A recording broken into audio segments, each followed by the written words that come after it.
Bonjour à tous, aujourd'hui je vais vous montrer rapidement comment faire un détourage sur Canva et rajouter un petit fond blanc. Alors pour ça, il faut absolument avoir Canva Pro malheureusement, mais enfin bon, malheureusement, heureusement qu'il faut payer quand même pour avoir des outils qui fonctionnent bien. Mais ça vous évitera déjà d'avoir des images détourées qui sont en basse résolution parce que les outils gratuits sur internet vous proposent que de la basse définition. Donc ça c'est déjà un plus. Et surtout sur Canva, on sait qu'on ne peut pas faire de contour, de lueur externe. Donc il y a un moyen, on va dire, de contourner ça, un moyen de tricher pour pouvoir avoir un contour externe et en plus un peu plus dynamique que ceux que l'on crée habituellement.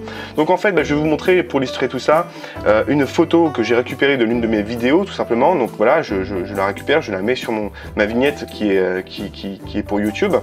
Donc je l'agrandis à peu près, je pourrais encore le faire après, donc je ne vais pas trop l'agrandir. Et ensuite vous cliquez sur Effet. Et là vous avez outils de suppression de l'arrière-plan. Vous cliquez là-dessus, vous laissez la magie s'opérer. Et abracadabra, je suis tout blanc. Et là, on fait appliquer. Il faut bien penser à faire appliquer. Maintenant, pour faire le fond blanc, on clique sur la vignette, la photo qu'on vient de détourer. On fait un pomme C ou CTRL C et un pomme V ou CTRL V. Et on la duplique. Et on l'agrandit légèrement. Hop, la photo dupliquée. Voilà, juste pour qu'elle soit un peu plus grosse que l'autre. Voilà, et ici vous avez donc une fonction qui s'appelle Duotone. Moi, elle est installée, c'est gratuit sur Canva Pro.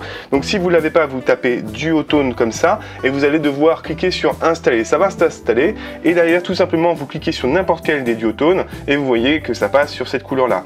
Mais l'intérêt de ce truc là, c'est que quand vous cliquez dessus, vous avez les réglages ici qui s'affichent et vous voyez, vous avez donc les couleurs qui sont utilisées par Canva. Et donc vous avez, je pense, compris le raccourci. On prend ça, on le met en blanc.